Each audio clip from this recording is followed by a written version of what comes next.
99-cent rental. This is 99 Cent Rental. I'm your host, Brian White, and I'm joined, as always, by my co-host, Dave White. Hey, Dave, how you doing over there? Oh, hi. I'm okay. Not too bad. I forgot last week because we had a guest and I didn't want to be uncouth. I forgot to mention the highlight of my week for last week was James Dobson died. And I don't know if you know who James Dobson is, but he is He's the worst. Real worthless sack of shit. Yeah. And I don't often revel in the death of other people, but I am pretty glad that man is dead. No, there's a few people that I'm definitely like I will celebrate their deaths. And when it happens, it's going to be great. Yeah, so, if anyone doesn't know, James Dobson started to focus on the family. He was a fucking monster who has made people's lives miserable for decades and is almost certainly responsible for at least a handful of people killing themselves. So I hope it was slow and painful. Die screaming. That's right. See you in hell, my friend. See you in hell. Mm-hmm. So on the last episode, I announced that I had auditioned. I had auditioned for a part. I'd auditioned for a radio play production. So it's like a live production of a radio play. And that production is Dracula.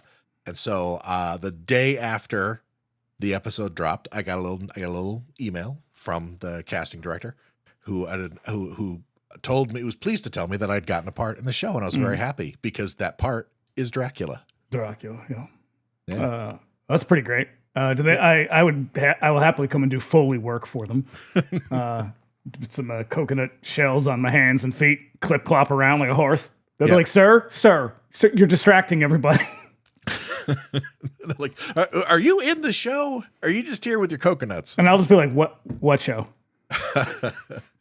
Yeah, I was very excited because I went in and we did sides. It was me and like two guys, and it was me and two other guys. We read sides. We read all for the same part. No. We read because that would have been real awkward. That'd been weird, but they had us do Harker, Seward, and Van Helsing, and then we did it a few different ways, and we switched up the parts. And there was me who was doing my voice. And then there was a guy who's a little older than me, and he was also doing the voice, but also he had a real heavy local accent. So he was like, I don't like to drink wine. He was we're gonna go up there, we're gonna stake Dracula right in his hat. Oh, yikes. But and then the other kid was a super gay kid. Nice. Because he was like, hey, I heard you guys are gonna do real progressive. We're gonna do the gay shit in this one, right? And then we're no, people don't like that one. No, and then they're like, all right, cool. So were there any parts that you guys wanted to read for? And they were just like, whatever you got. And me, I was like, no, I want to be fucking Dracula. And so he was like, nobody okay, comes to this play to just be a normal dude. Yeah. Nobody wants to be a normal man in a production of Dracula. Nope. And so, innocent or otherwise. Nope. And I did my Dracula voice, and I think my Dracula is pretty good. It's not the full Lugosi. Look, you are all but asking me to ask you to do it. So go ahead. I'm not going to do it. But no, it's a little bit of it's not really Lugosi. It's mostly now I'm fucking blanking on it. Is it Gary Oldman? Not Gary Oldman. It's fucking is John Carradine? It's not John Carradine. It's not somebody who's played Dracula. It's fucking the guy who played Bela Lugosi in Ed Wood. That is what the hell? Martin Landau. Martin Landau, yeah, we go. My God, we got there, didn't we? Yeah, it was mostly me doing Martin Landau. But yeah. Okay. So I got it. It's gonna be fun. We did a read through the other day. It was a good time. I think everybody was like, I'm new to the crew, and everybody's been doing this shit together forever, so they all know each other. And so I think they were all like, "Whoa, who's gonna be Dracula? Who's gonna be Dracula?" And then I piped up, and they were like, "Who the fuck is that guy?" You got to do a Max Shrek thing and just fucking hang out in the corner by yourself, give him sharpening your knives or whatever. Give him the full Kinski. Yeah. Well, that sounds fun. I don't do any actoring myself, but I know I'm stepping outside of my comfort zone. It's gonna be fun. I mean, I did have to do a little bit of acting on the god awful movies, and that was bad. I think you did very well. If anybody wants to know why I don't act, you just go listen to that. Go listen to that anyway. It was fun. It's fun. It was a good episode. Oh, it's hard to explain to someone who never had the experience what a trip to the video store was like back in the day. The shelves were choked with absolutely bizarre crap made on tiny budgets, completely divorced from any recognizable reality, and it was the best. We tend to talk about every one of them. Just before we get into it, here's a little housekeeping. If you want to keep up with us between episodes, you can also find us on Instagram at Bring Me the Axe Pod. Dave's over there at That Queer Wolf. Mm-hmm. Give us a follow. Keep up with shit. We post. Dave posts a lot of art. I do. I post. I've been posting as the bits and pieces of my costume for this year's run at Haunted Overloader coming in. Like I'm starting to show a little bit more and more of that. I think when the last part comes in, which I'm very excited about, it's a piece that I designed very specifically and had cast in bronze. Jesus. I know. I told you. This you getting paid for this? No. As a matter of fact, this costume is coming together at great personal cost. I'm starting to put that together. So once the whole thing comes together, I'll probably do a whole like costume test. Yeah, I got a thing planned for October for Instagram. Oh, yeah. It's gonna be good. It's gonna be good. You gave me a little taste of it. It's gonna be good. Yeah. So follow us. And if you don't know, we have another show called Bring Me the Axe. Our latest episode covering Werner Herzog's Nosferatu the Vampire is out now. We got our friend Mark Anastasio from the Coolidge Corner Theater down there in Boston. He joined us and does a really, really good Werner Herzog impression. He does. And he tells some really funny stories about the guy. Yeah, it's they veer almost into the lane you don't want them to be in, to the point where I wanted to be like, hey, no more. Don't say any more about him. Yep, I don't want to know. You're going to ruin it, Mark. You're going to ruin it. We'll be back next week with a look at Killer Clowns from Outer Space. Yep. It's going to be fun. I'm really looking forward to that. I'm surprised it took us this long to get there. I know. I love that movie. But I'm glad that we got there at this sort of stage of evolution of the show instead of like when we did it like super early. Yes. Now you want to go back and redo all the early episodes. Jesus Christ. Because we wasted some real good movies. We did. We burned some classics on when we were still trying to sort of figure this out and like get our audio nailed down. I went back to listen to some of those recently, like to try to cut together a new trailer. And I'm like, I can't use any of these. This sounds like shit. Damn. I know. Yep. You can also contact us directly at 99centrentalpod@gmail.com with any questions, comments, or suggestions. Do let us know if there's a cheesy movie that you love, would like to hear us give it the business. And if you would like to support us on Patreon, you can look us up over there, patreon.com/bringmetheaxepod. There's a couple of tiers you can join there. Subscribers at the $5 a month tier can look forward to our bi-weekly X-Files rewatch pod, Do You Think I'm Spooky? We're almost there. We're almost done with the first season. One more. Yep. We got one more, and then you'll have 24 episodes of the show to go over and just watch us fucking twist in the wind. Yeah. As we struggle with that first season. Yeah. Yep. There's also our Bring Me the Axe Millennium Edition, which on the day that this episode drops, we have an entirely new episode of that one coming out. That's a bonus episode in which we explore a modern horror movie. As you listen to this, you can check out our latest episode looking at Rob Eggers' Nosferatu to sort of compare and contrast with our last Bring Me the Axe episode. No spoilers. I'm going to let y'all figure out how we liked it. It's if you've listened to us long enough, you could probably guess. Yeah. But still, check it out. There's also my bi-weekly DJ show, Radio Free Haddonfield. The weeks with Do You Think I'm Spooky is off. You can expect a surprising mixtape from everything from rock to disco to punk over there. And I'll tell you what, I don't know what you guys are waiting for. We still have a few free month subscriptions up for grabs. What's the holdup? Maybe they forgot. Yeah, I know. This is your amounts. This is your reminder. It's free. You get like a free month of our premium content. So grab it. Get the link for your free month of premium content in the show notes. A lot of free stuff. A lot of free stuff. We've got like 70 something hours at this point. Dear God. I know. All Patreon subscribers, even the free tier, get access to our Discord server. Paying members get access to additional channels, voice and video chat, and the watch parties option. Once again, that's patreon.com/bringtheaxepod. Pop in, watch party every Friday night. Watch Monday's movie with us on Friday night. Mm-hmm. Yep. It's fun. And lastly, if you like what you hear, you can subscribe to us wherever you get your podcasts. We're also on YouTube. Search us by name and subscribe if you prefer to consume your podcast that way. And you'd be doing us a favor by leaving us a 5-star review on Apple Podcasts and Spotify. So do it. Yeah, I'd do it for you. Do it for me. Come on. Yeah. It's the way the world works. The way the world is supposed to work, especially in a post-capitalist society. I know. It's the gift economy in action. That's right. You know? So I do it for podcasts that I like. You should do it for podcasts that you like this one. I actually do it for I have to remind myself every now and then to double check. I do. I've been like, there have been a couple of times when people have been like, what's a thing that you think like podcast creators would really would really get a lot out of, like particularly small time shows, kind of like us, where, like you can't maybe not spend money on them in the way, like you can't support them on Patreon, just can't afford it, whatever. And I said, leave a fucking review or send them an email and just tell them that you like the show like that. We get those every now and then. And that just makes my day. Yeah. Share it on social media. Tell some other people who might like it. Yeah. Yep. And if you listen on YouTube, do us a favor, give the episode a like and leave a comment. And we do love hearing from you guys. I'm going to crack I didn't do this up top of the show. I'm crack a little cheer wine right now. God, Mark, how do you have cheer wine still? It's a never ending supply. It shouldn't smoke when you open it. Nothing should smoke when you open it. That's the carbonation. It's going, here we go. Gross. Yeah, right. Smooth. Getting a little carried away over here. Oh. Yep. So I just want to get that all out of the way right at the top of the show because we've got a fucking doozy for you tonight. Wow. Oh boy, this one I wasn't sure how it was going to go over, and I am pleased to say, fucking yeah. This movie's so dumb. This movie is the stupidest. Yep. But thank God it is. Here we go. Here's the trailer. An evil force took his life. An unearthly power has brought him back. He is a phantom, a wraith, a cosmic spirit given another chance. Are you new in town? Yeah. Who's the kid? I turned my back, and the next second he was there.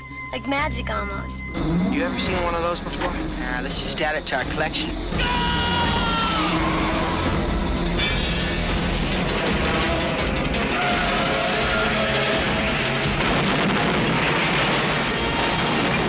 There's a kid out there using his car to kill people. Not that it's such a big deal, since it seems to be your gang he's got it in for. Hold on!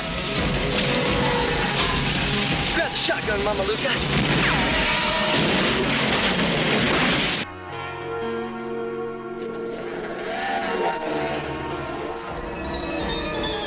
A wraith, man! A ghost! An evil spirit, and it ain't cool! What are you doing? Packard, stop! Get in the car. What are you doing, man? You Get out of my face, Burger Boy. You wind up dead like your brother.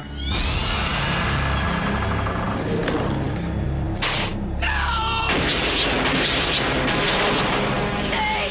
Who is that guy? I don't know, but whoever he was, he's weird and ticked off.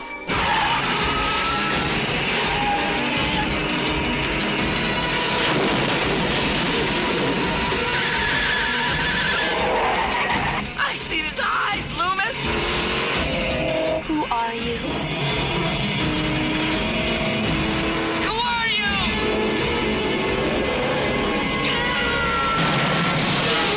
The Wraith. If you've done nothing wrong, you've got nothing to fear.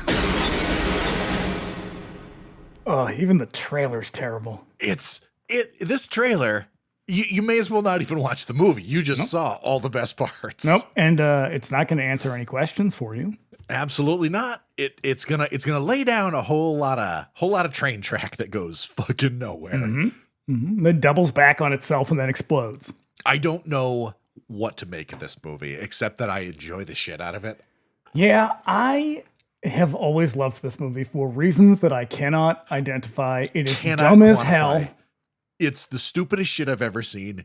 It is casting the widest possible net. Like this is everything that you could think of, like all the most popular sort of tropes and themes stuffed into a movie and none of it really works. It's all super undercooked. There's all kinds of stuff that happens in nothing makes sense in this movie. That's supposed to be meaningful or sort of point towards some sort of larger story that never gets explained or resolved. But you get qualities from Close Encounters of the Third Kind. Mm-hmm. Major influence over at least some of the look of it. You get the sort of giggling psycho gang from a Death Wish sequel. Yeah. You get Road Warrior. You get the Road Warrior. You get sort of like Back from the Dead, Revenge from Beyond the Grave kind of stuff. And it's all kind of stuffed together and shaken up. And somehow You also get a little bit of a teen movie. a little bit of a teen movie also, like kind of evident in the way that they present it on the poster, which I love the poster for this movie, but it is the weirdest thing because it makes it look like all of the good guys and bad guys are like friends who are about to sort of have an adventure together. I mean, you could argue that is what happened. They go on a journey together, and some people grow. Mostly not, though. Most of them just explode. Everything explodes, and the explosions rule. They're so good. Yeah, and it's also that net is about 10 years on either side long. Yeah. Like they're good. They're really like exploitation movies. I always go into these ones thinking like, what is, and we're not doing like a serious movie. Most of these are not serious movies. I was like, what do they do? Like, what are they trying to capitalize on? What are they cashing in on? I could not fucking tell you with this movie. Here's my theory of how this happened. Somebody was driving through Arizona on their way to Los Angeles. And they saw a Dodge M4S on the road and were like, I'm making a movie about that. I think they were like, these roads are super windy and they're really desolate. I think we could make a movie out here. And then they started from there. I think that and they didn't get much further. I personally think somebody saw the Interceptor at a car show and was like, I want to make a movie all about that car. And for some reason, Chrysler gave them a fuckload of money to do it. I know. It's crazy because like there's so many. Most of the cars in the movie are from Dodge, and they're very obvious. Like you see the badge on the car, you see the fucking Dodge logo on everything. Yeah, it's. This is such a fucking strange movie, man. Mm-hmm. With a weird cast. With a weird cast and an awesome soundtrack. It does. I think you could say that the soundtrack probably has more potential than the movie does. It's kind of weird because also the same year that this came out, Transformers the movie came out. Mm-hmm. There's a lot of overlap there. And it features most of the same music in this movie. Yeah. So let's get also the score is really fucking good. Like not just all of the licensed music. Like I love all the hair metal that's on it, but the score is super cool. Yeah, it's a guy. I think his name is Michael. I think it's Hennig. I think it's Hennig and Jay. I'll talk about them when we get there because I think a lot of the sort of emergent outrun electro stuff, the sort of synthwave shit that kind of got big like about a decade ago. Mm-hmm. These guys were sort of the leaders in what that kind of in how that sound sort of coalesced, and so I want to talk about them just a little bit too. But let's talk about that. Let's talk about this movie a little bit more in depth. Mm. So the year was 1986. Yeah, was there, been there. Year of our Lord. So here are some other movies that were released in 1986. King Kong Lives. Oof, yeah. I've never seen it, and I completely forgot that this movie even existed. I watched it not that long ago. It is not good. I hear it's pretty bad. I am a big King Kong fan. And I love me some King Kong. I have even watched the one with Jeff Bridges, and that one's not very good either. That was not very good either. But is that Jessica Lange? Jessica Lange. Yeah. Oh boy. Yeah. Not nothing doing. Also in 1986, this was a tough year for movies, I think. Yeah. Police Academy 3 came out. And even by Police Academy 3, that shit was getting sweaty. I don't know why. That's the one. There's still like 6 more Police Academy movies to go. That's the one I always remember, though, for some reason. I think that I remember that we had just, when this movie came out, we had just moved to New Hampshire. Yep. And we were watching a lot of videos because we hadn't really integrated into the schools yet. And so we had a lot of time at home. So I remember watching Police Academy 3, watching this movie and Rad, like all of these, like 1986 had a lot of like movies that I remember very fondly, but I don't necessarily think they're good movies. No. Police Academy 3 is not one of those movies. Nope.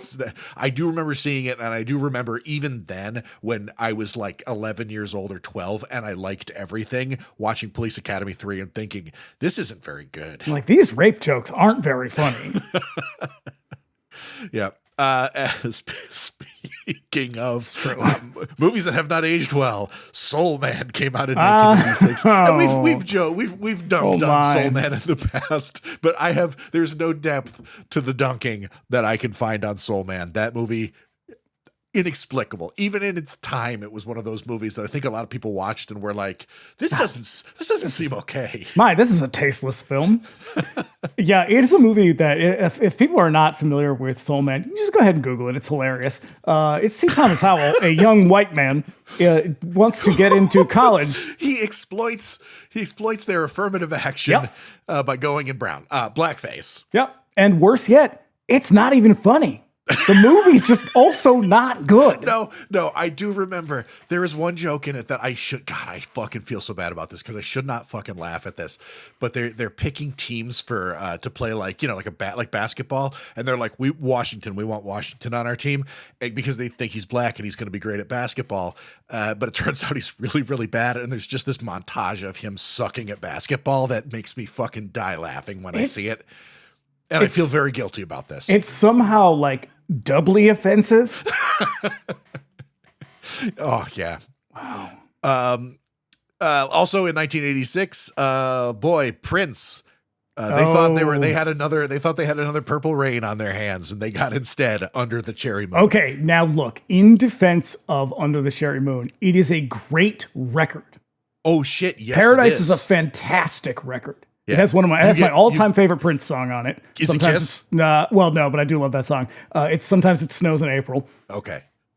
It's just a fucking great record. The movie, absolute garbage. No, he's gonna be swinging for home, like hitting home runs all the way into the 90s when, he shifts it up a little bit, but like, it's not like we're right around the corner from Sign of the Times, which is just like, if you thought Purple Rain was good, like holy shit, like that record kicks ass too. There's a Round the World in a Day, Parade, like everything. God damn it, man, so good. The movie, inexplicable. I don't know who the fuck thought this was a good idea. Prince thought it was a good idea. That's why they made it. Yep. And rounding out 1986, Troll. Man, it is Troll bleak. Came out in 86. It's real bleak.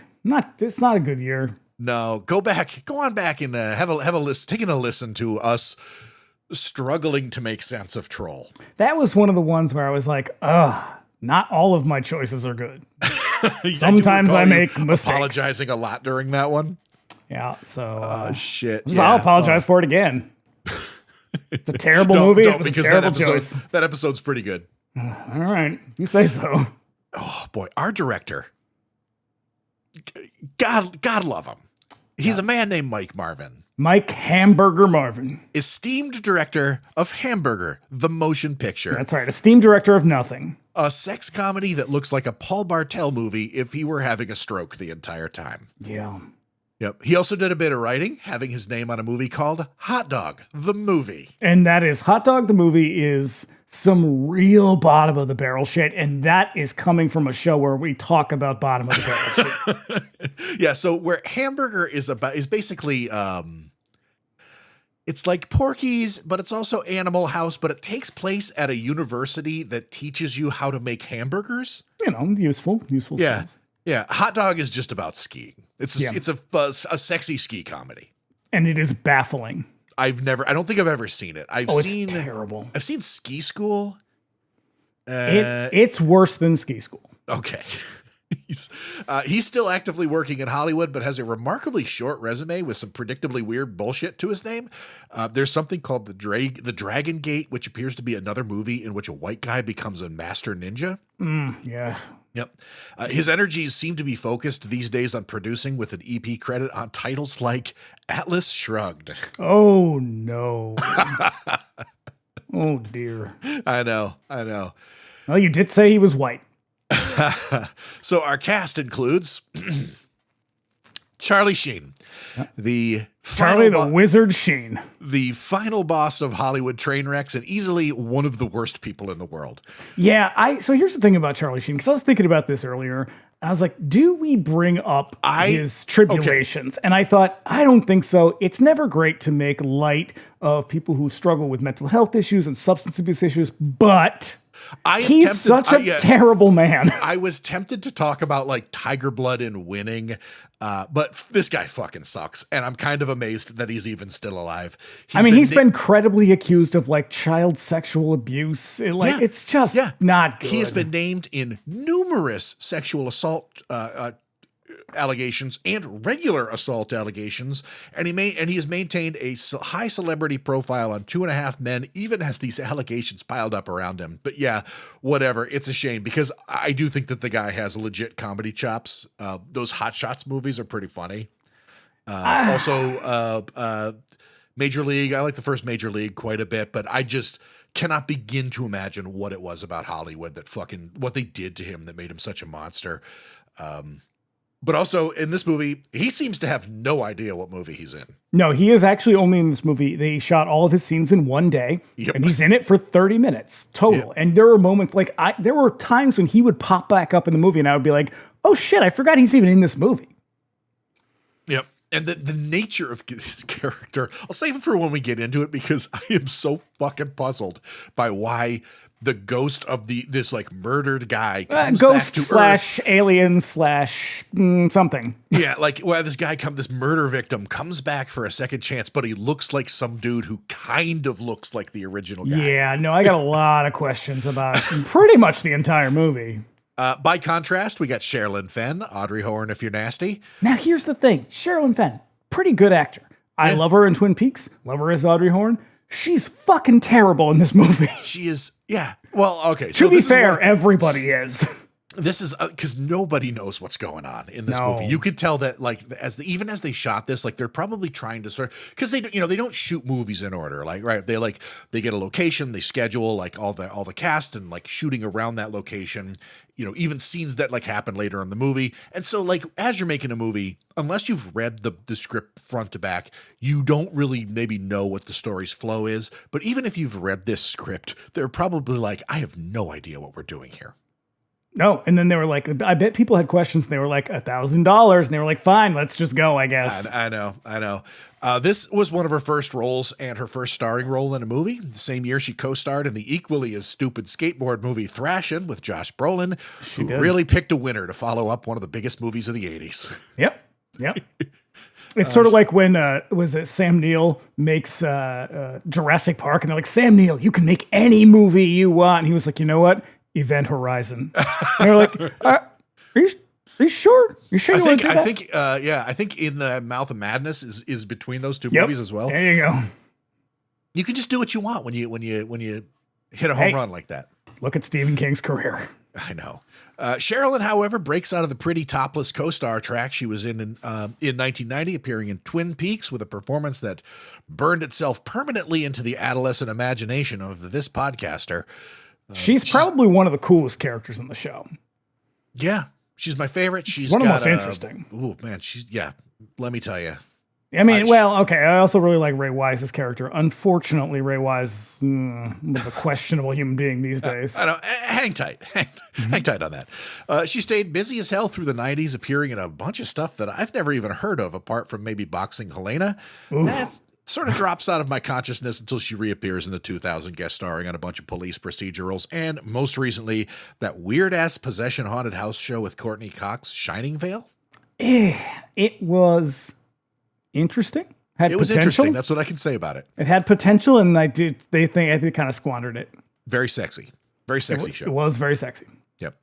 And rounding out our cast, speaking of questionable individuals, Randy Quaid. A very, very weird guy who could possibly... Trump-supporting lunatic Randy Quaid. Yeah, there's a journey here that I want to take you on. He couldn't possibly have worked any harder to eliminate the goodwill he'd earned throughout the 80s, appearing as Cousin Eddie in the Vacation movies, not to mention a notable turn in Peter Bogdanovich's The Last Picture Show. He's in The Last Picture Show, like one of the most celebrated movies of the 70s. Yep, in 2000. And he's good in it. This is the thing, is like when I think back on Randy Quaid's characters, like I don't necessarily think of The Last Picture Show because I haven't really watched that movie that many times. I think I've seen it once, but I've seen those fucking Vacation and Christmas Vacation like a bunch of fucking times. Also, as awful as Caddyshack 2 is, he's like the one beacon of light in that movie. Now, I will say I don't want to say his defense, but in his defense, scare quotes, he does seem to have a legitimate mental illness that is very much untreated. Yeah, come with me on this journey. Here we go. In 2010, Quaid and his wife set out on the road, evading police and eventually trying to seek asylum in Canada, stating that they feared for their lives in the United States, stemming from what was actually a pretty simple fraud case where they simply failed to pay a bill for a stay at a bed and breakfast in California. Yeah, it was like $200. Yeah. And they fled, and not just that, they were posting videos to like Facebook and like nascent YouTube at the time, where they were they're hot on our heels, they're close to we're one step ahead of them. Like it sounded like they were running from like a conspiracy. Yeah, it's like that Friedkin movie Bug. Right, yes. Where it's just like two lunatics feeding each other's coke-fueled madness. This is definitely like, what do they call it? Is it folie à deux? Yes. Yeah, it sounds like that. Like two very, very sick people just echoing back and forth off of one another and just making things fucking worse.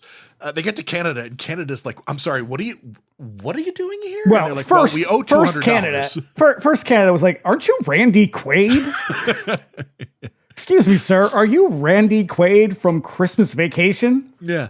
But they made it sound like people were out to kill them for this offense. But also, yeah, as you mentioned, huge MAGA guy, and was so vocal about the Stop the Steal shit that Trump himself posted a thank you message to Quaid on Truth Social. Yeah. But hey, also Dennis Quaid is equally Trumpified. Yeah. Whenever he pops up in anything these days, I fucking recoil. Mm-hmm. Yeah. It's kind of like James Woods, where you're like, I wish this didn't happen. Oh, I know, because I watched some of those old movies, and I'm like, God damn it, dude, you were so good. Like, you want to do Videodrome, and I'm not sure I can do Videodrome. I know. And this is to say nothing of two other significant players in this movie, Clint Howard and Nick Cassavetes. The latter... the Nepo baby. That's right. The latter, like the movie star Charlie Sheen, is trying to carve out a legacy of his own against the staggering legacy of his father, John Cassavetes. We actually get 3 Nepo babies in this. Yeah, because let's see. Ryan O'Neal's kid is in this too. Oh, shit, that's right. And we got Clint Howard. Who is Clint Howard? One of my favorite people in Hollywood. I got a question about Clint Howard for you. Is it a wig? Thank God, yes, it is. Yes, it is. It's a wig. It is the greatest... Well, perhaps the greatest wig. It is the wig to end all wigs. I fucking love it. It is the most memorable thing about this movie because it is bewildering. It is the craziest. Like, it is like there is an explanation for it. Not a very good one. No, it was like they wrote, I wonder if they wrote the character and were like, of course he's going to have some kind of crazy hair. And then they got Clint Howard and they were like, oh shit, do we even need a wig on this guy? Oh, look, I don't like to talk about people's appearances. Clint Howard is an unfortunately unattractive man. Like, it's just objectively speaking. His enthusiasm is so great, though. I fucking love it. Whenever he shows up in anything, I clap. Especially this. I know. He's probably one of the better characters in the entire movie. Mm-hmm. We got a couple of taglines here. Mm-hmm. So here we go. He's not from around here. Okay. Yeah. And then there's this one. An earthly force took his life. An unearthly power brought him back. No, it's an evil force. He's a phantom. He's the Wraith. It's an evil force that took his life. An evil force that took... Packard really is an evil force, I suppose. It's a terrible... that is a log line is what that is. It really is, yeah. For a movie that has no plot. And then lastly, if you've done nothing wrong, you've got nothing to fear. Again, I feel like it doesn't answer any questions. It raises more questions than it answers. They had that sort of early still shot of the driver in the suit with the car, and then they were like, they fucking put it up on a poster and they just threw taglines at it and we're like, okay, now write a movie about this. And then they got to the poster and they were like, let's try and puzzle this out. What's this movie about? What is this movie about? And then they made it. And they're like, I still don't know what this movie is about. Oh, not even a little. No. So obviously, first thing we got to talk about is the car. So like I said, I have a feeling that the producer somewhere saw this concept car, came up with an entire movie based around the design, which is admittedly incredibly cool. Yeah, but it's not for anything. No, it's like no. they made a car that they never even actually produced. No, it's just a concept car. It's Dodge M4S. I've never understood the purpose of concept cars. I think, like it's for car shows. It really is. Like every automotive company, they do it, all of them. And they're always these like slick, sweet, futuristic cars. And they make like 3 of them and they trot them out to car shows, or they're like pace cars at the Indy 500 or something like that. It's like raise money probably too, like investment capital and shit. I think like that really is what it is. Is because like all of them do have like this car in particular, like it's a drivable car. And this car, I think it costs like $1 million just to manufacture it. And it's dumb as shit. It really is. But it's a small engine that does something like nearly 200 miles an hour, which I guess in 1986 was pretty impressive. I mean, you're going to need that for, Right. So that's $1 million in 1981 dollars. And then, one of the originals was used for the close-up shots in this movie when the car was not in motion. The version used during the chase scenes were body kit lookalikes that were fixed to dune buggies. Like the cars in Death Race 2000. Okay. Yeah. And a lot of tricky car chase photography was used to give the illusion of speed. Every now and then in the movie, they cut to wide shot of the car racing, and it looks like they're maybe going about 40 miles an hour. Yeah, there's a lot of like ground shots. They do that. Yeah, they definitely do that George Miller, low angle, high speed photography. Like they don't have to go very fast at that kind of an angle. It definitely feels like you're just racing along. It's one of my favorite qualities of like any of the Mad Max movies. Well, because as it happened in this film, at least one time they were going a little too fast. We'll save that for the very end. Okay. Holy shit. When I looked that up, I was like, I'm sorry, what? Mm-hmm. Yep. This movie was produced right before Charlie Sheen was scheduled to appear in Oliver Stone's Platoon, so he had to make shit work in a hurry, which is why he is just on set for a day. Oliver Stone went and saw this movie ahead of Platoon's release and apparently was furious because it's obvious garbage, and Stone thought that it would make people think that Platoon was similarly trashy. Now, here's what I have to say to that. First of all, Oliver Stone, shut the relax. fuck up. But also, if anyone's going to hurt Oliver Stone's reputation, it's Oliver Stone. Yep. This movie was released in the Philippines as Black Moon Rising 2, which is a sequel in name only to the Tommy Lee Jones movie about another sweet concept car. Do you think anyone ever cared when they got there and they were like, hey, this isn't a sequel to the Tommy Lee Jones film? I know. I mean, unless that movie was huge in the Philippines, I have no idea. I watched it a little while ago because John Carpenter wrote that movie. And I was like, let's see what this movie's all about. A movie that John Carpenter wrote. And I was like, oh, John was very high when he wrote this. Yes, apparently. he was. Probably still is too. It is not very good. It's not terribly exciting. And the car that they built an entire movie around is in it for like fucking 30 seconds. Yeah. I always like, it's like, what do you think Italian audiences went to see Zombie? And they were like, this isn't a sequel to Night of the Living Dead. I know, like, what does this have to do with Dawn of the Dead? Nothing. Absolutely nothing. Nope. And lastly, the score, as we mentioned, was composed by Michael Hennig and his partner at the time, a guy named J. Peter Robinson. And together, they composed scores for this movie, obviously, The Blob, which is a pretty good one. The 88 one. Yeah, obviously the 1988 one. Hey, you never know. It's not that far from the other one. No, they also did, I can't remember if just Hennig did it or if they did it together, but The Gate. It's just Hennig. Okay, that's It's Hennig as, I believe they're called Sacrifice. Or The Sacrifice. No, Sacrifix. Yes, that's what. So that is who it is credited to. I watched that movie last night. It's not a good movie. I believe it's been on our schedule a couple of times, and we kick it every time because it's not. I wouldn't even know how to talk about it. It's just not good. Yeah. They also, or maybe he did, but he also did the soundtrack for the Amy Fisher Story. Oh, yep, a '90s made-for-TV story. I like those. You do. And lastly, he did Max Headroom, yeah. Max Headroom, which has a fucking awesome soundtrack. Yeah, it does. That TV show was so cool. Extremely weird. Extremely weird. It had cyberpunk beat popularly by like a fucking decade at least. Yep. Such a good show. J. Peter Robinson goes on to do some pretty solid music for movies like Wayne's World and New Nightmare and that fucking Nintendo movie, The Wizard. Yeah. That's a good one. Yeah, in this like has a very like when it's not that like licensed like hair metal stuff, it's this like super cool like synthy like basically the stuff that synthwave is kind of built on is like basically this movie. I don't know. I'd say synthwave is pretty much just John Carpenter, but not really. Like if even like I mean some of it obviously, but like really these guys used a different synthesizer where Carpenter and Alan Howarth, you were using a Prophet 5. They used a Synclavier 2 for this, which was released right around the same time. And it was like if you were not producing pop music with the Prophet 5, you were using a Synclavier 2.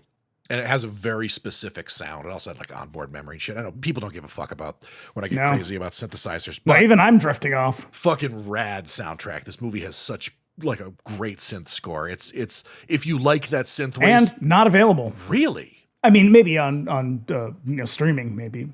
Huh. You can get the soundtrack for it. I've come across the soundtrack a bunch of times, but I don't need the soundtrack to this movie. No, I got little notes here and there of it because some of for a movie that I mean, this movie doesn't necessarily have a low budget. That's because I'm going to assume a lot of their money came from Chrysler. Yeah, but the soundtrack was still very surprising because it's got some like big names on it. At a time when they would have just come out. Like, this is when Rebel Yell, when that album came out. And so that song would not have been cheap. No, Rebel Yell was 83 or 84, I want to say. The Ozzy song Secret Loser is off of The Ultimate Sin, which came out, I believe, in 86. Yeah, so I think Bark at the Moon was the year before. So yeah, like this is a new Ozzy Osbourne song. Yeah. For a movie that got released onto what, 88 something, 80 screens, 88 screens? Yeah, it had like the most limited release, and then it just kicked ass on video. Yep. Yeah. So how about press reactions? Where was the press on this movie? Well, probably as confused as us. How do you think the press felt about this film? Let me take you there. Here at home, Robert Garrett from Boston Globe. The old gray lady. The old green lady. The movie is a smoky, flaming, car incinerating machine. Which is funny because I think I refer to this movie in the notes as smoky a couple of times. No, it is. For a teensploitation movie, it's rather nicely photographed. As the sheriff and one of the few adults to appear in the film, Randy Quaid takes a vacation from acting. That is basically the entire review. Randy Quaid's character is written like a character, or rather, like the writers thought that they were writing a character from a fucking Cormac McCarthy novel. Mm-hmm. Yeah, no, like his there's a lot. Dialogue is so weird. Yeah, he's like the cop in Christine.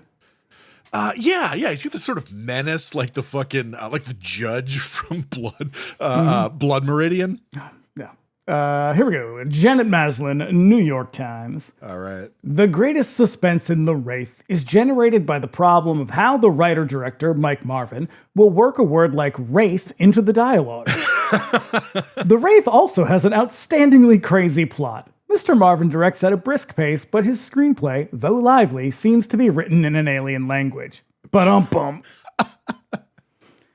That's awesome. They just keep getting better.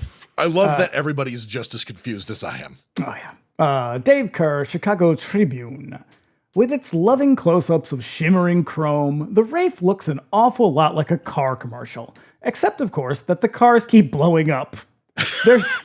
There's some fun potential here, but Marvin's direction is plotting enough to snuff it fairly quickly. 1 star. Good God. And the last, certainly not least, Michael Wilmington, Los Angeles Times. The Wraith is a real stinker of a movie, lacking even a plug of originality.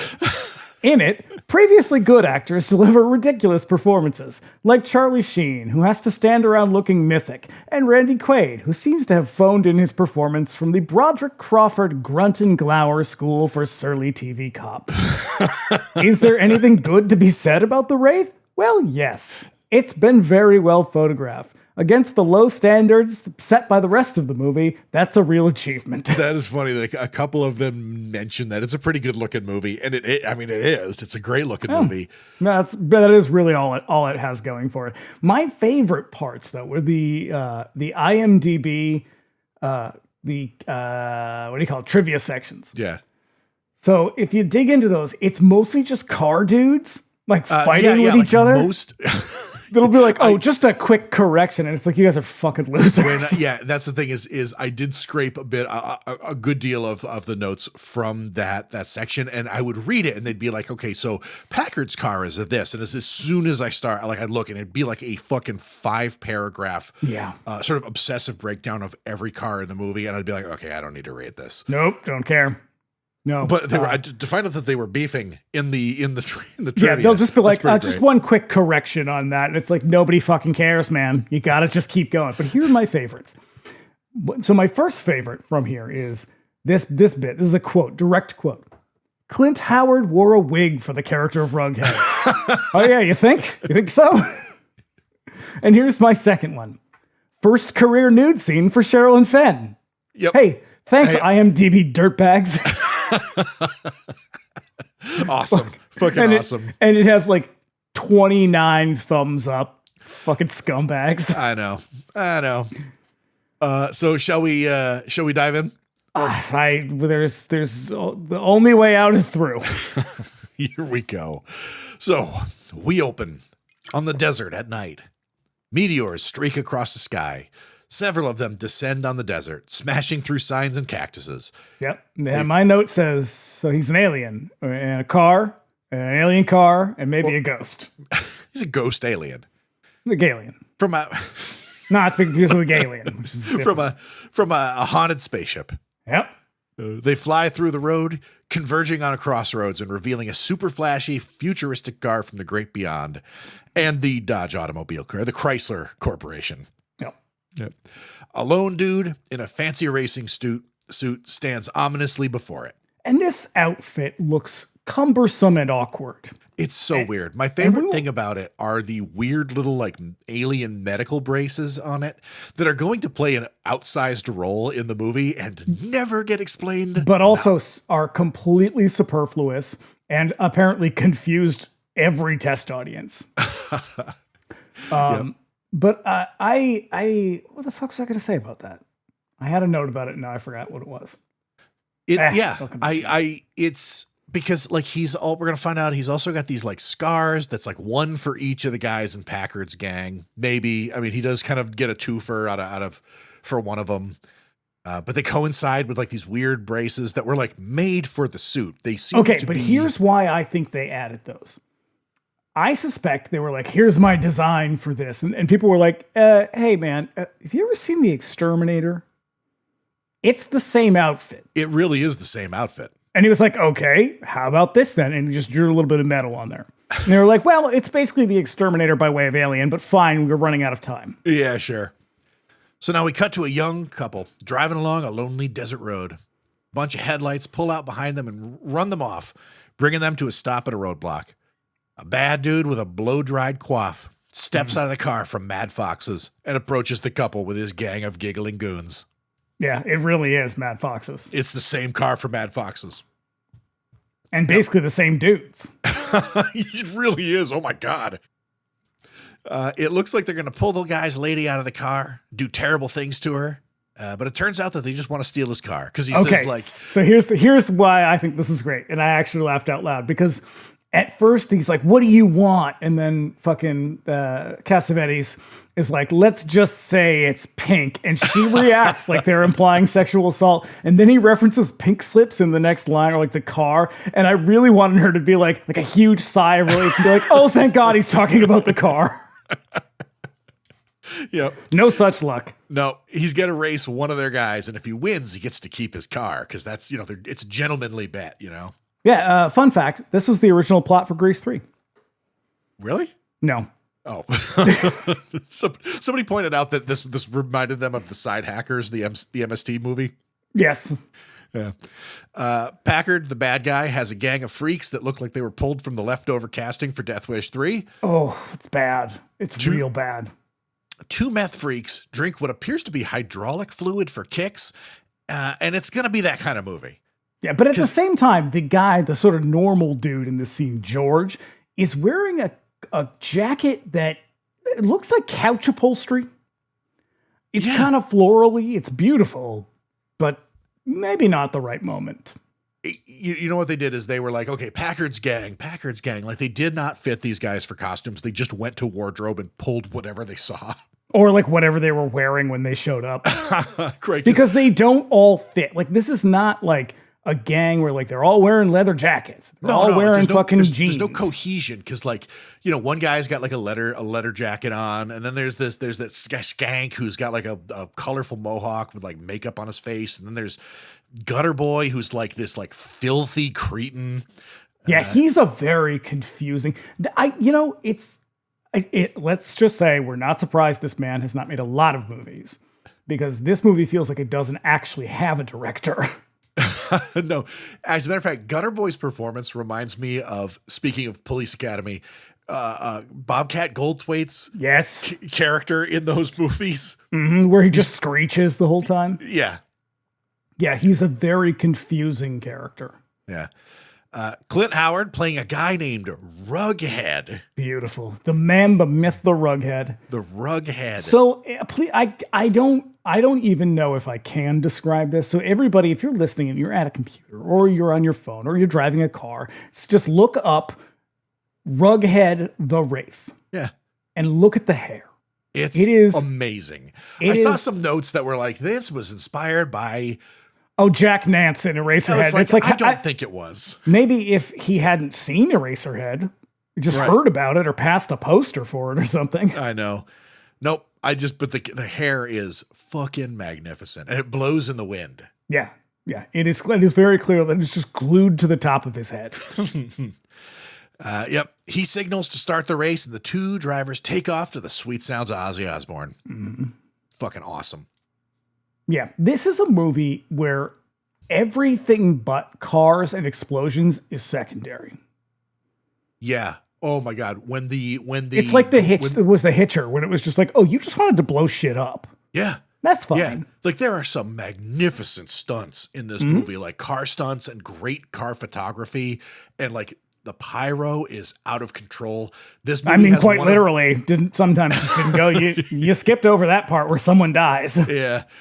So yeah, in this race, it's neck and neck, but it looks like our guy in the Dodge Daytona is ultimately run into the guardrail by Packard in his Corvette, and he loses the race, technically. So now the next day... I just want to put a pin in this scene, though, because I was very confused later on by what is happening. Why are they showing us this scene?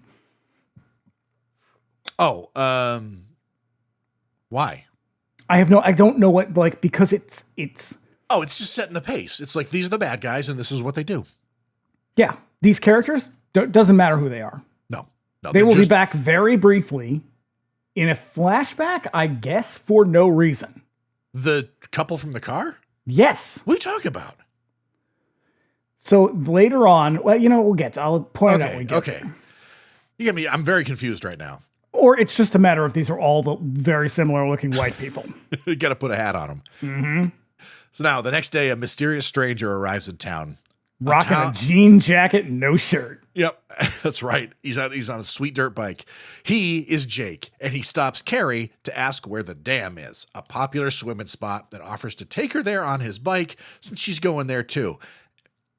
But hey, Carrie, here's what I know about the 80s. As a child of the 80s, here's what I remember most.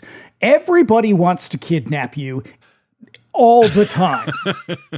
Women are not safe anywhere, nor are children. You get on that bike, you will never be seen again. Carrie is just like, oh, a kidnapper? Sure, yeah, sounds good. Let's go. Yeah. Here's my second thought.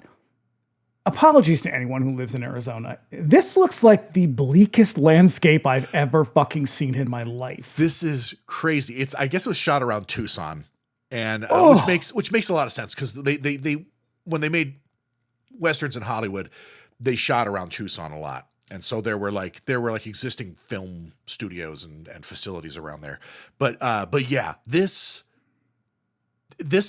location, this movie has like 5 locations. There's the burger joint, which looks like a burger That looks joint like a in the middle facade. of- They just it looks like it's just propped up in the middle of the desert.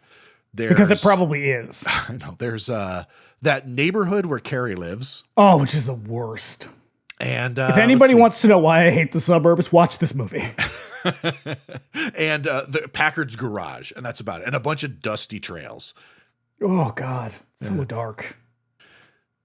So yeah, here comes Packard in his Corvette to ruin the mood. She gets in his car, and their relationship seems to be one of pure intimidation. He maybe just declared that she's his girl, and she goes along with it because he's terrifying. It's a very perplexing relationship because she's not, I don't know, like, it's not the kind of domestic violence that we're accustomed to seeing where it's like, you can see that at some point he was charming and it all just kind of fell apart. It's not that. No, he It's started out this way. And this character remains is this a way. murderous thug. And he's just like, you're my girlfriend. And she's just kind of like, I guess. Right.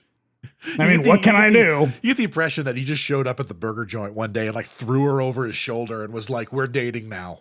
And she was kind of like, fine. Yeah, I know. They get to the dam and then they argue. If she can't be his girl, she won't be anybody's girl, if you get my meaning. Yeah, but also he's wearing white jeans at the beach, basically. So White that's denim. Bold choice. really, really something. He's got like a feather necklace and like a puka shell thing going on. It is wild. Now, I will say, what is his name? Cassavetes? Nick Cassavetes? Nick Cassavetes. He's not a bad actor. He's actually, of this cast, he's kind of one of the more competent ones, and he has proven to be more competent as he has gotten older. Because he's really, aside from Charlie Sheen, he's kind of the only one that's been in other shit. And Clint Howard. Now, when your parents are Gina Rollins and John Cassavetes, you can pretty much do whatever you want. Write But your own still, checks. yeah.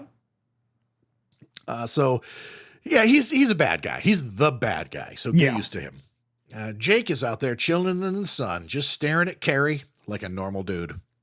Just fucking burning holes right through her. Along comes hapless Billy, the dude who cooks burgers at Big K's. If you ever need a burger, you call him, or you can just go over to Big K's and order a hamburger. The character of Billy is confusing. I get the feeling that when he was written, he was intended to be a much younger character. Because he comes across like he's hitting on him initially. Right. Right. Yeah, he tells him to watch out for Packard. He's a bad guy. Also, his brother was murdered recently. Yeah, and he's like, but aside from all that, mind if I snuggle up next to you on this rock?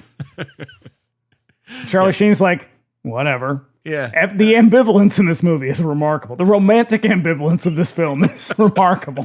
For a guy who's he came back from the grave for this girl, he just could not fucking care less. Nope. No, but yeah, here's Billy, who's like, just, looking him over. Hey, you look like you could use a little sunscreen on your back there. Mind if I put it on for you? Yeah, exactly. Yeah. Yeah, also, his brother used to be tight with Carrie. I wonder who could have possibly killed him.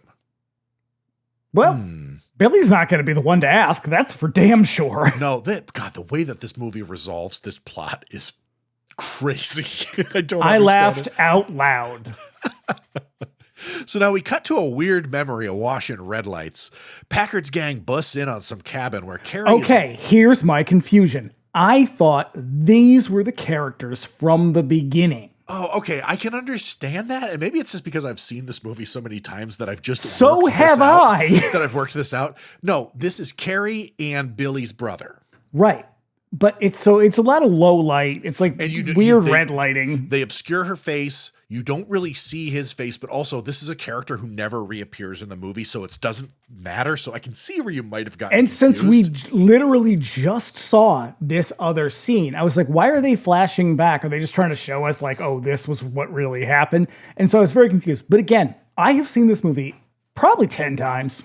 Yeah, I've seen it so many fucking times. And so I should have had this all worked out. But again, it's a really bad movie. Yeah. And I am not going to put that much effort into trying to piece it together. Not gonna commit that much thought to it. I will dedicate several hours of my life to it and record an analysis of it. Yeah. But I'm not going to go that far. Yeah. They bust in on some cabin where Carrie is making out with a dude who looks like an awful lot like, but isn't, Jake. And then the gang beats him up, cuts him a bunch, and then stabs him dead.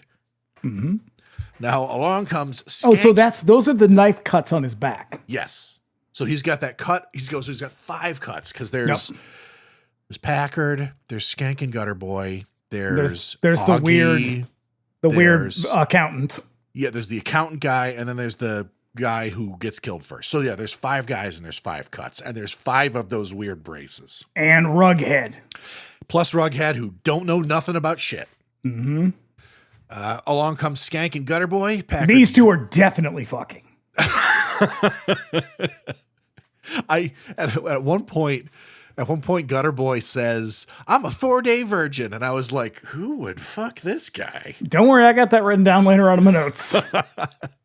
Yep, they come along just listening to Motley Crue, drinking more automotive fluid. Skank says he looks out and they're just like, look at them, look at all them chicks. But like at one point, Skank looks out and says, a lot of duck butter at the dam. I have no idea what that means. He also calls him a cock stacker at one point. What? Their dialogue is crazy. There's a point at which my notes are just quotes from the movie. Like it just kind of devolves into that at a certain point. I have no idea what duck butter is. It sounds disgusting.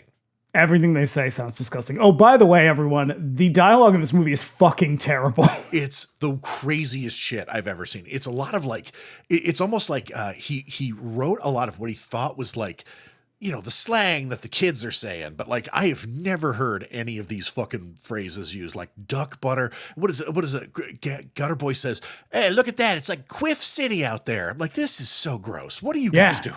Yeah, it's sensational. It's terrific. Oh, so good. So yeah, Packard hops in and directs the attention to Jake. They have to watch him, and if he goes near Carrie, they got to let him know. Also, Gutter Boy whines a lot like a fucking beaten dog. Yeah, but also, I don't really know how to describe this performance.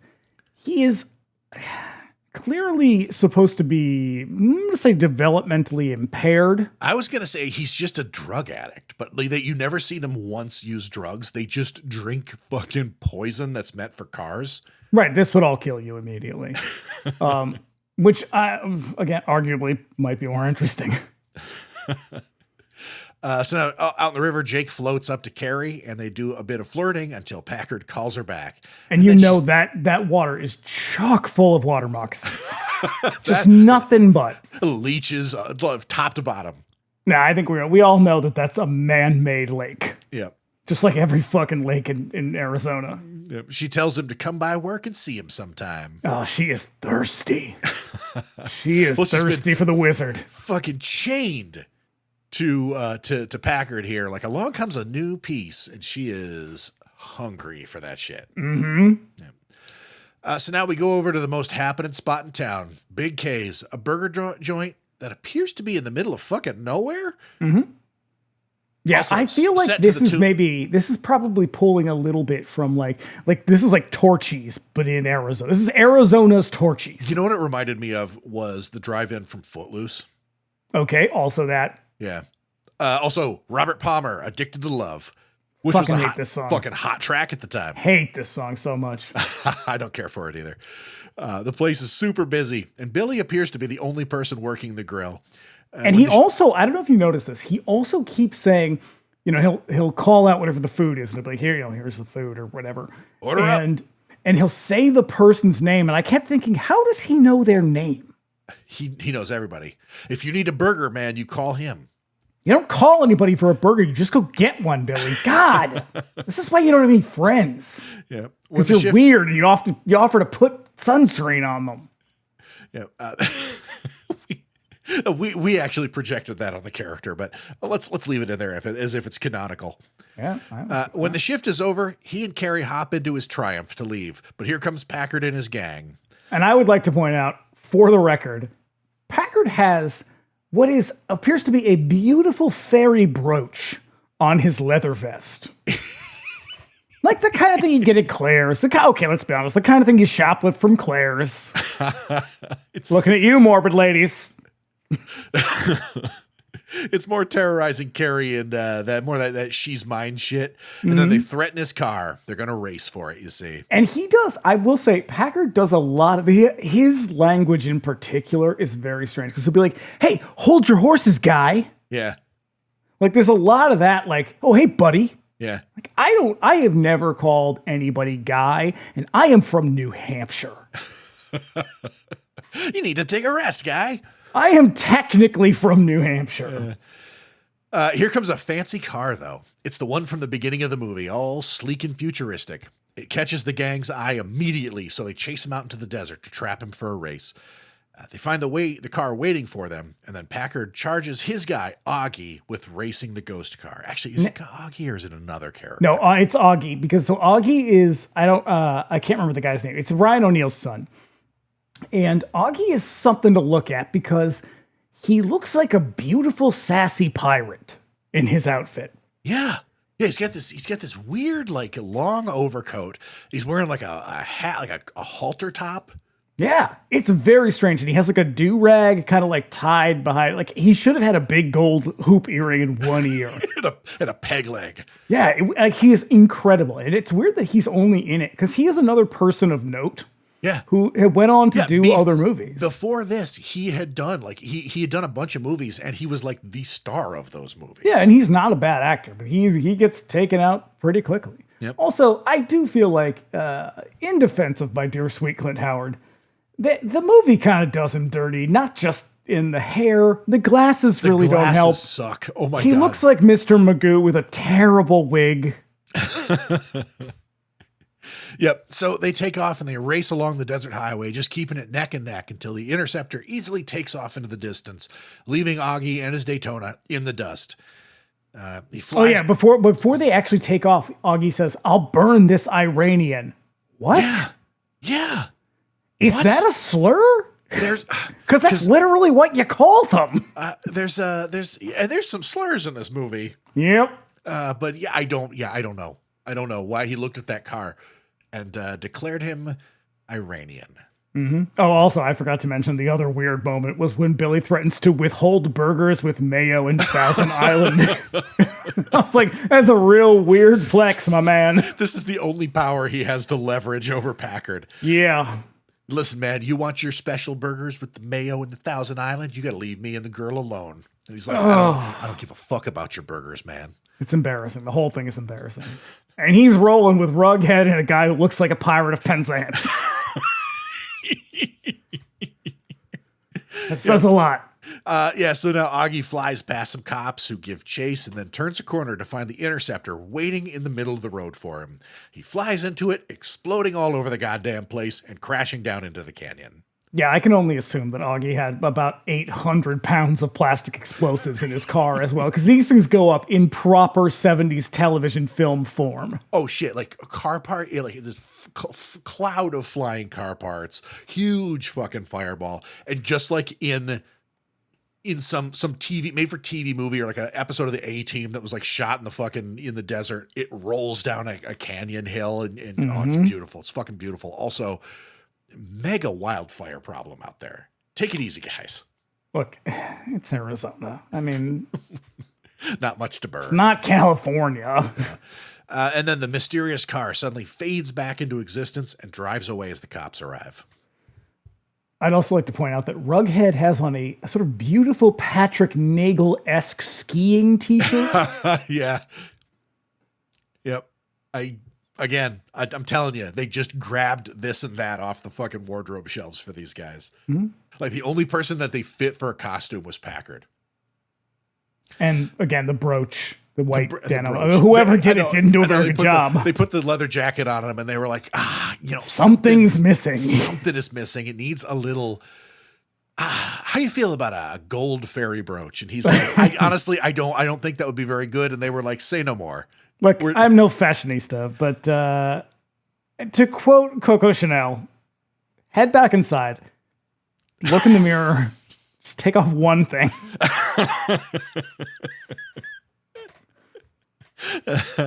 When the sheriff arrives, he finds Packard's gang waiting by the wreck with his deputies. They find out that their guy got killed. In the distance, the mysterious driver watches them. and nobody knows who he is. And they also all act like they don't know who their driver was. This scene is extremely strange. So again, this movie is very badly directed. Just in general, you can tell nobody has any idea what's going on most of the time, but particularly in this moment, because they can't seem to settle on what the tone of the moment should be. Some of them seem scared. Some of them are a little somber. Some of them are real kind of shitty. Like, nobody is on the same page at all. Do you mean to tell me the director, the director of Hamburger, the motion picture, might not know what he's doing? It's bad. It's just so bad. And the dialogue is so bad. This is where Randy Quaid is like, he's like, there's not enough of him to put in a cigar box. And then 5 seconds later, he's looking at a full body on a stretcher. Yep. The ambulance arrives with some weird stuff to show the sheriff. They have Augie's body, which should have been burned to ash, but he's untouched, except that his eyes have been hollowed out. So Marvin had some weird kind of nonsense explanation for this about like how it was supposed to be like when people get struck by lightning, only certain parts of them get destroyed. And it's like, I don't think so. I think when people get struck by lightning, most parts of them get destroyed. But he's like trying to imply that there's something mystical happening here. Yeah. But it's just fucking stupid. There are so many parts about this movie that really confused the audience. This is one of them. But they get the feedback and they're like, I know, idiots. They'll figure it out. I know, like they did a test screen fully knowing that there was no money or time for reshoots. Yeah, it's like, why bother? This movie was produced in January of 1986 and released in November of 1986. So it was produced and released within the same year. So they fucking raced to get they shot this thing in like 3 weeks. Yeah. Yeah. Which is amazing given how much shit blows up. It's crazy. Like those explosion scenes usually take an entire day or multiple days just to do those. Yeah. So yeah, off in the distance, we see the driver again, and one of his weird medical braces mysteriously disappears. So here's the other in a thing. Conspicuously meaningful way. Here's the other thing that really confused the audience in a way that they really didn't understand is, okay, it's pretty obvious that what is happening is that he has killed one of his killers, presumably. And as a result, he is healing himself. Yeah. But I reasoned this out with myself by the end of the movie. I was like, I think part of the problem is when you win something, you don't subtract. Right. And so the fact that he has succeeded and he is now losing something. Now, we don't even know what any of this shit on his body is. Yeah. I'd also like to point out, Jake seems to have no problem walking without braces. Right. So why is it that when he is the Wraith, it doesn't matter. God, you're doing it again. But I think the big problem is that you're taking something away from the outfit rather than leveling it up. Right. And that's it's a bit of a make under, if you will. Yeah, he looked in the mirror and took one thing off. He's going to take one thing off. And so every single time, but eventually it's not going to just come off of the guy. It'll just be in the wreckage and it will dematerialize. Right. And it is like it was like this was supposed to fucking amount to something. And like maybe the scenes that they shot to sort of explain what was happening just were slow, or they interrupted sort of the kind of velocity of the movie, and they were like, all right, we got to take this shit out. And then they showed it to people and they were like, so what's the deal with the braces? And they're like, oh fuck, we forgot to we took that part out. And they were like, ableist? God, Jesus. Yeah. So now Packard talks to Rughead, who seems to be his nerdy tech guy. These races have been coming too close. He's looking for a new engine. And then Packard gets back into his car to menace Carrie some more. Mm-hmm. And here is where I noticed that in addition to the fairy brooch that he is wearing, he's also wearing a beautiful turquoise ring. Very Southwestern. Very, very Arizona. Mm-hmm. Yep. This time, it's all about getting a ride home from Billy. Because he's the bad guy in the 80s movie, he has a switchblade. Yeah. Which is movie symbolism for bad guy. Also, this scene is so weird and stupid. None of these guys seem to give a shit that their friend just died. I don't really understand why any of them are actually bound together. They don't seem to like each other very much. No. And hey, I have hung out with some real fucking dirtbags in my life. I never quite like this, though. As far as I know, none of them have killed anybody. No, this is a real motley crew. So at Packard's, his super 80s garage, the gang busily work on chopping all their stolen cars. It's a real fancy chop shop. It's a neon chop shop. Oh, yeah. What is it? Glass blocks, some neon. It's like, oh, yeah, I can't get much more 86 than that. POV shots as someone approaches the garage. The driver kicks open the door and enters with a futuristic shotgun that he uses to shoot the place up. And this is also where we get to see the little touch, the touch of flair of personality for each of them. The guy with the Letterman jacket, he's like the money guy because he's got a Wall Street Journal tucked into his pants. That's right. Oh boy, I love that shit. The visor on his helmet opens for a split second, and we can see that it's the dude that the gang killed. Or is it? Who's to say, really? It was very dark. Yeah, he approaches Packard, putting the gun to his face, but dude is cool as a cucumber, even as the driver shoots up the new engine that was going to give his gang the edge over all the other drivers. And then the driver just vanishes. Mm-hmm. And Packard has this kind of like, oh, man, come on. I know. He's standing there as he's just like blasting away at this engine. And instead of like being like, oh, what the fuck, you guys? He's just like, God, he mouths it, Just too cool. He's just too cool. That was my favorite motor or whatever. Yeah, I had such plans for that motor. I don't know, cars. You got it. You got it. I walk everywhere. It's fine. The next day, the sheriff drives out to an aircraft boneyard to talk to Skank and Gutter Boy, who are doing something to the skeletons of airplanes there, like it's their job, maybe. So I again piece this together. The guy who he approaches in the airplane, who is simultaneously chopping on a cigar and chewing tobacco. He spits the tobacco and goes, bingo. Mm-hmm. Well, that's the Arizona way. I believe he is not, I think he's Skank's uncle? Skank's uncle is what he says. Skunkle. Yeah. And then he goes over to him and he's like, I can't remember dog squeeze. Again, more of this like gross colloquialisms. Because it's just sort of like, it's just adjacent to the actual thing. You're like, I know what you're referring to, but this still doesn't make any sense. Dog squeeze. It's the grossest image. Mm-hmm. Oh, I fucking hate it. Also, as the sheriff approaches them, he says, I smell a cop. You smell a cop? And Gutter Boy says, I smell French fries, but that don't make no sense. What? Yep. And then we also get some homophobia. Right. We get a lot of homophobia in this movie. At the end of the day, it is still the 80s. Yeah. Sheriff is there to question them about the deaths of Augie, but they're just plain stupid because they don't remember dog squeeze. Lots and lots of whining from Gutter Boy, and then the sheriff heads over to the burger place and stakes it out while Packard's gang gathers there. Packard questions them about the whereabouts of the driver, but no one's seen the guy. And then Packard also says, what he's got is an ass full of trouble. That's right. This is where my notes just devolve into quotes for the pretty much for the next 2 pages. It's choice dialogue. This is S-tier crazy movie dialogue. When Packard gets back in his car, he finds a note on the steering wheel from the driver telling them where to find him. So they all pile in and drive off, and the sheriff follows them. When they arrive, they find no one at the spot, but here comes the driver in his magic ghost car up from behind.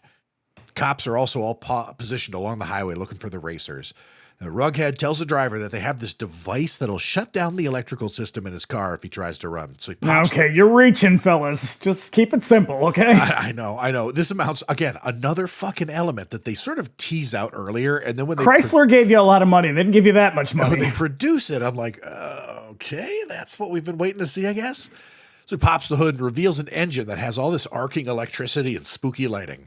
Mm-hmm. That's ghostly. It's magic. It's alien. It's an alien ghost car. So another race starts with Packard's crappy goons behind the wheel. The cops are also doing their best to keep up. The music is Never Surrender by Lion. And they are the band. They are the band from the Crispin Glover dance in Friday the 13th Part 4. They are. And also it is some real quality, like 80s library pop. Oh, I fucking love it. I'm discovering that I really like this band. It's so fucking silly. Yeah. Also, this is where we see a lot of that really awesome, like Mad Max. I think they reused some of this footage too. They must have, because like they probably shot a shitload of just racing along the highway at a low angle. Mm-hmm. And then someone died. You're going to address that? You're going to tell everybody about the guy who died in this movie? I'm going to do it at the end because they fucking dedicate the movie to him. All right. Yep. Just like last time, Packard's driver is outrun by the driver, only for the guy to turn a corner and find the car waiting for him. Explosions! Another crazy, awesome explosion. Another one of those weird alien braces disappearing as the ghost car reappears after exploding. The cops now chase the driver out to a roadblock on a bridge. It looks like it's curtains for him. I guess we'll find out who the driver is now. Nope. But then he floors it, crashes through the roadblock like it's not even there. Yep. And then he disappears into a big puff of blue smoke. Oh, it's so cool. Police it's like cars. magic or aliens or ghosts or some shit. Police car parts explode all over the place, but then he easily outruns them. And yeah, exploding into a ghostly alien burst of light on the horizon. It's magic. It's magic. Sensational. Terrific. Billy and Carrie clock out at Big K's and remark on all the weird lights in the sky. And then she starts walking home, but here comes Jake on his motorcycle from out of nowhere, and then he gives her a ride home. As they drive through the streets of Tucson, they cross paths with Skank and Gutter Boy in their shitty car. Yep. They chase, crashing through all this garbage, which pours in through the window. Yeah, he says, Skank says, he ain't no match for the CUDA. And my note is, actually, he is, because he is lighter. It is just a dirt bike. You, by contrast, are driving a car from the 60s. Yeah. Gutter Boy whines like a baby the whole time. And now Skank directs Gutter Boy to load the shotgun in the passenger seat. And he calls him something. Mama Luca? What? Don't know. Grab that shotgun, Mama Luca. I am so confused by all of this. I'm telling you, it's all of this just like weird colloquialisms that like maybe Mike Marvin and his friends used like when they were kids, and he just sort of assumed everybody would just like understand this shit. If anybody ever talked to me like this, I'd be like, I am leaving here and I'm never coming back. So he called me a Mama Luca. I'd be like, what did you just fucking like, call what the me? fuck did you call me? Yeah. Again, Gutter Boy all freaked out for some reason. When it's time to shoot Jake, he instead shoots the floor, which somehow blows out their steering. And then the car flips and rolls over in the street. But Gutter Boy and Skank roll out perfectly fine. Skank And he says, too bad about the CUDA. It was a tits car. Jesus fucking Christ. You'd think it was grease lightning. Whew, I told you. Grease 3. Yep. Skank blows off steam by huffing some WD-40 and swears Gutter Boy to secrecy about almost killing Carrie. So now Jake drops Carrie off at her place and kisses her while Packard watches in his car, just tears in his eyes. And this is when he gives her the pep talk. He's like, you got to stand up. Yep. Just stand up to him. And she's like, people are afraid of guys like Packer. And she's like, well, Packer preys on people of fear and weakness. And I was like, well, he also keeps murdering people too. He's right. He's lawless. Also, I kept calling him Packer in my notes, and I just kept thinking of Phil Packer, big man on campus. Right, I keep calling him Packer. It's Packard. It's Packard, but who cares? He's Phil Packer, big man on campus now. Also The Wraith, a movie that nobody fucking cares about. Apparently, a lot of car guys care about this movie. They really do. Correction, actually. This is the first time she showed her tits in a movie, everybody. Yep. He invites her to go up to the Willow River with him tomorrow. So then, sweet Bonnie Tyler track is playing. That's like, this is romance. Packard follows Jake as he leaves, but his bike separates into a bunch of mysterious, magic alien ghost lights, which fly up into the sky and vanish. And look, does it look cool? Yeah, kind of. Hell yeah, it does. It's like the one time this dumbass effect actually works. Yeah. Again, like for such a fucking crappy movie, it looks really cool. Like when they do, like at the very beginning, like when those like lights are racing around the highway and shit, looks incredibly cool. I fucking love that. Yeah, that's just Tron. Like Close Encounters and shit. So Packard finds Gutter Boy and Skank walking on the road, and Gutter Boy pretty much immediately gives it up that they had a run-in with Jake. He's about to give them some real shit. But the Interceptor appears behind him and rear-ends Packard's car, pushing him into a cemetery where the driver waits, standing by a headstone with Packard's name on it. He tells Skank... Where did the Wraith make that? It's alien ghost magic. Did he bring that with him from home? He carved it himself and brought it straight back to Earth from hell with him. Okay, that's ghost magic. Yep. He tells Skank to kill the driver, and then he fires their shotgun at him. But it's like a mouse in a cartoon stuck its finger in the barrel because the gun explodes in Skank's hand, tapering at the end in a very cartoonish manner. It is some real silly bullshit. When it happened, when he reveals the end of the gun, I was like, now come on.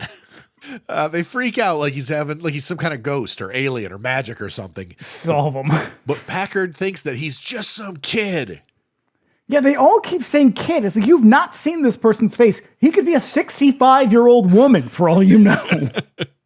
But then the driver vanishes again, leaving them alone with Packard's headstone. So now the next day, Packard is up at the garage banging one of the waitresses from Big K's. She is very clearly not into it. And then here comes the sheriff with a warrant for his arrest. We also got a lot of side boob in this moment. And I thought, does PG-13 allow for side boob? Apparently it does. This is an R-rated movie because I don't think it is. There's a lot of nudity in this movie. I don't think it is. I mean, I know because IMDb told me. The fucking scumbags at IMDb told me. Yeah. So out at Willow River, Jake and Carrie connect. She feels like she's known him for so long. And then she tells him some story about a dream she had about Jamie, her old boyfriend, and that they were traveling east together on a motorcycle. Also, and he says, hey, baby, you're kind of killing the mood right now. What was talking about your dead boyfriend and all? No, it is PG-13. Oh, wow. Because there's a ton of nudity in this movie. Yeah, there will be more, yeah. Yeah. I think in this moment we get more. Yeah. Also, some dream about the man in the moon laughing at her. Yeah, he's like, yeah, the man in the moon does that a lot, doesn't he? And I was like, what?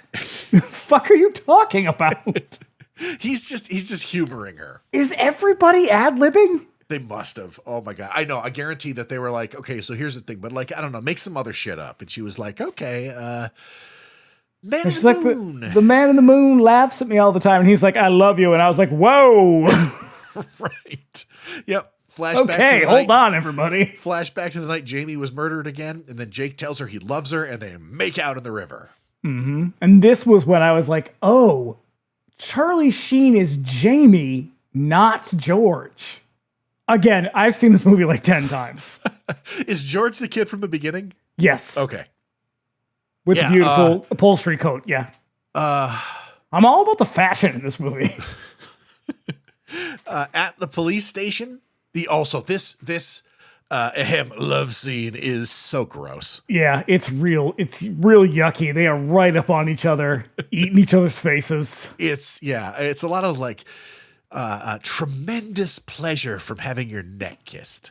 But she takes her top off. Yeah. And it's just like, but why? She's like, hey, check it out. It's my first nude scene. I know. Oh God. I'm debating leaving that one in.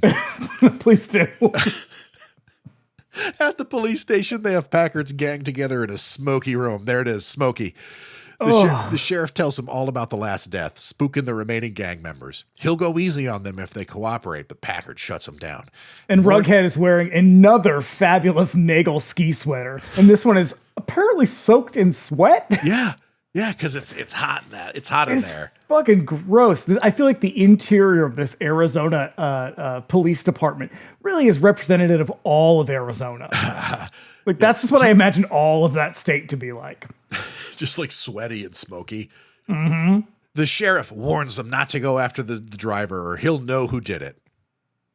So back at the garage, there we get a little Billy Idol, Rebel Yell. Yep. Hell of a song. It's a good song. Yep. Gang is acting all relieved. Packard splits to go take care of some business. And as soon as he's gone, Rughead tells Skank and Gutter Boy that he's leaving town. He's taking his blueprints and splitting. He's not tangling with no Wraith. Hey, we have a title. There it is. Yep. As soon as he splits, the Interceptor goes flying by and up into the garage, which explodes, shattering all over the place. Fucking amazing explosion. One of my favorite. But you skipped by what is possibly one of the best lines in the entire movie when Skank says, let's go cruise and scare up some poozle someplace. Yeah. Poozle.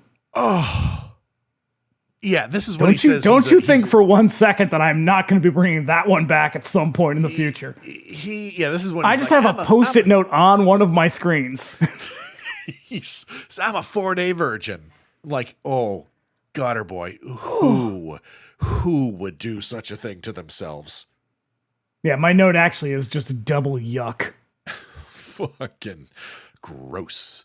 Amazing explosion, top shelf pyro, a lone tire rolls out to where Rughead stands as the Interceptor just drives by like nothing happened. I like it. My note also says, as one lone tire dramatically rolls towards Rughead.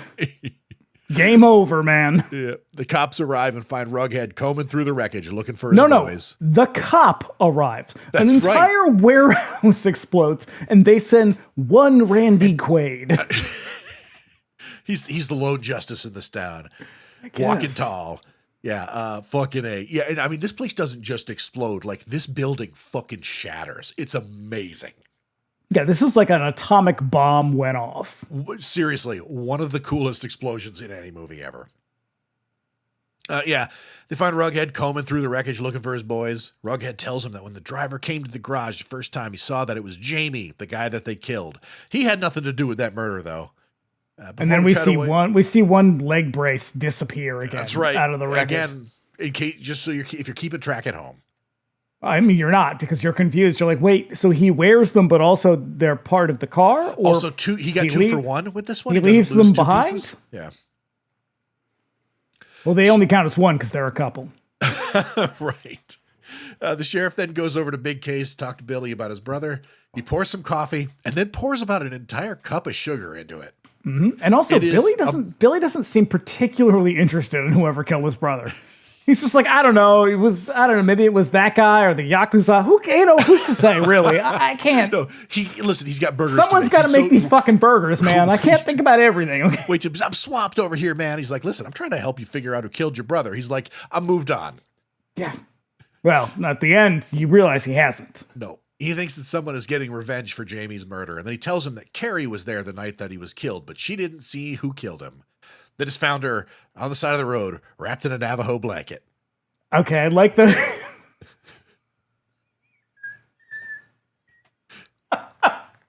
Why is it a Navajo blanket? I don't know. Why does that matter? I know. God. I know. The dialogue in this movie is just inspired madness. Oh. It's like when he wrote this, he's like, oh shit, this is the coolest dialogue I've ever written. This is better than Hamburger the movie. This is better than Hot Dog the motion picture. Okay, easy. Not go crazy. Yep. Jake drops Carrie off at work. He urges her to break up with Packard, and then she asks who he is, and he says, you better ask Packard about that. He's come a long way for him, and his time is just about up. As Packard watches from his car. I don't know. I don't fucking know. Because I feel like they're making so many assumptions that like the audience will pick up on certain things. And it's like, no, man, they're not going to. No, because as it turns out, when he gets his final revenge, he's here to stay, I guess. Yeah. Yeah. Or maybe not. Who knows, really? Yeah. Packard snatches her up as she's working, throws her over his shoulder, throwing her in his car. And Billy runs out, tries to punch him, but Packard beats the crap out of him in front of all these people who don't do anything about it. And Billy calls them all cowards. Say that the blood explodes out of Billy's mouth or nose before Packard punches him. That's awesome. Packard tells Carrie that they're split in town. The two of them are going to California together, whether she wants to or not. And then she mouths off to him, tells him that she knows it was him who killed Jamie. And then he's like, yeah, it was me. Cops to it, tells her that she's always been his girl. Fucking A. That's not how that works. No. He pulls over and they get out. He does some more threatening when here comes the Interceptor for another race. And then they take off along the highway, bumping into one another dramatically. The Interceptor takes off again, leaving Packard in the dust as the cops arrive. They chase Packard, but they wipe out and crash into a trailer, hauling some cars for another awesome crash scene. Mm-hmm. When Packard is all alone on the road, he crests a hill and sees the driver just waiting for him in the middle of the road. He puts the pedal to the floor to run him over, but as they connect, the driver turns into the car, and they collide for another rad explosion. I will say, I have to admit, I think Packard deserved a better death. Like, this is an unceremonious death for the He dies just antagonist. like his fucking... Yeah, he dies like his goons. Yeah. He should have had a better one. Yeah. Yeah. Yeah, his Corvette rolls through the wreckage, coming to a stop at the side of the highway. And the last ghost magic alien brace vanishes from the road. The camera pans over to reveal Packard's dead body untouched by the flames. Also nude for some reason. Oh yeah, yeah. All of them die naked. Why is he not wearing clothes? I Exactly. I don't know. The deputies tell the sheriff that they can set up another roadblock to stop the driver, but the sheriff is just like, the gang's dead. There's no one out there left to kill. We're not He's going to the get wind, him. baby. Nobody understands him. Out of Carrie's house, the driver parks the Interceptor and gets out, transforming into Jake before her eyes. And then he tells her who he really is and explains that this is as close as he could get to who he used to be. Very convoluted. I do not understand why they had to do this. All right, I got to put a stop here because, first of all, she is not very surprised when his exterminator suit falls away. Yeah. She needs to be way more surprised by that. But also... Like, yeah, I know. This would be a sanity-shedding moment. Like, you would go crazy at the sight of this.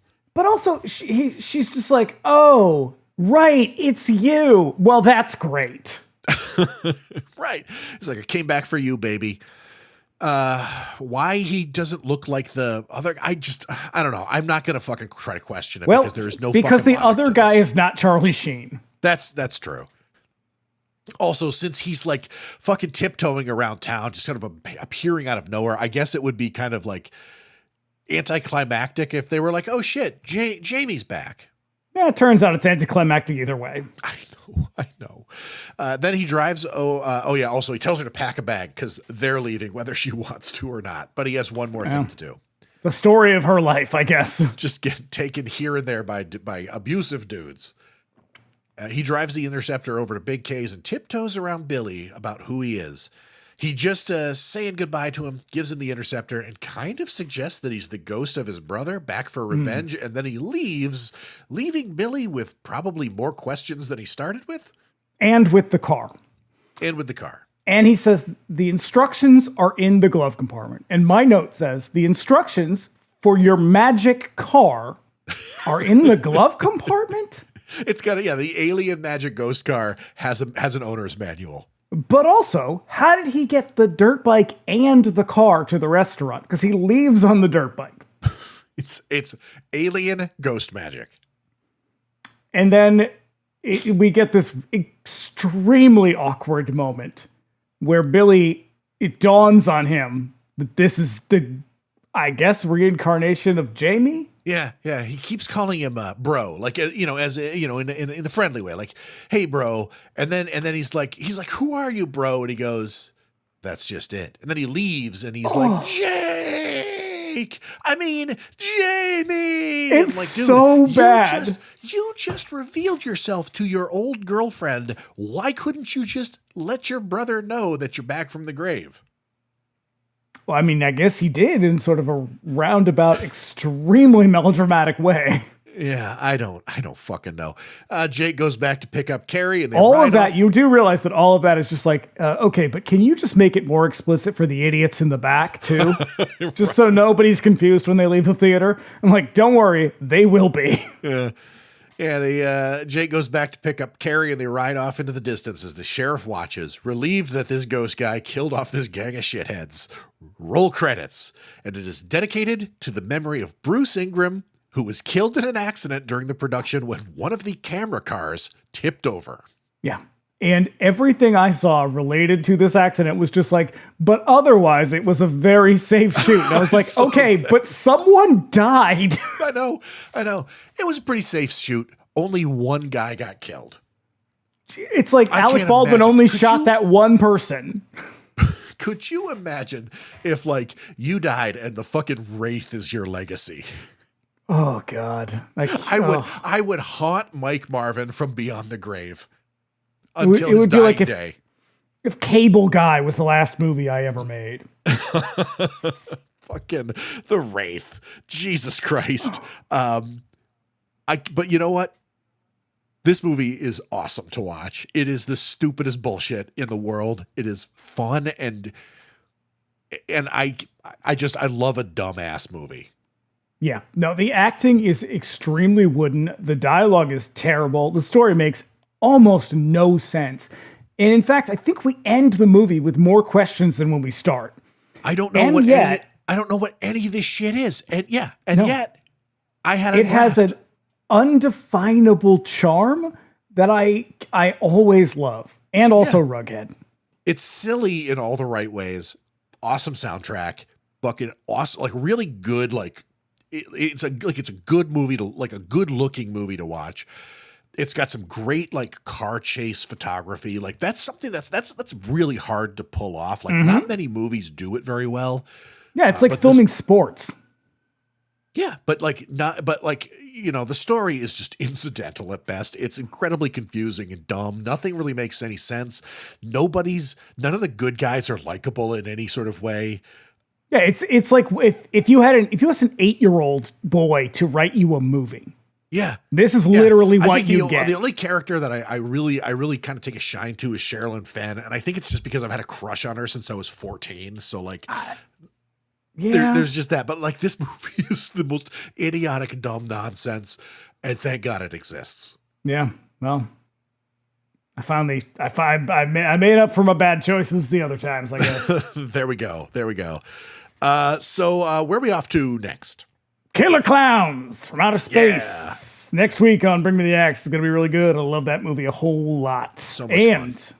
And in 2 weeks, I'm very excited to say 99-cent rental returns with the hilarious and batshit crazy scare film, If Footmen Tire You, What Will Horses Do? You guys are in for a fucking treat. I have been waiting all year for this. Because I am wondering how many people are familiar with this already. If you are not, if you've never heard of this movie, do wait for the episode or watch it with us, ahead of like in the Discord ahead of it. Don't spoil it for yourself. This is a special kind of madness. I was on my feet clapping the first time I saw this. It's truly something special. Mm-hmm. And I cannot fucking wait to reveal this movie to you. So good. Yeah. So we'll be back next week with Killer Clowns from Outer Space, guaranteed to be a good time. Mm-hmm. And in 2 weeks, 99-cent rental returns with If Footmen Tire You, What Will Horses Do? Yes. Amen.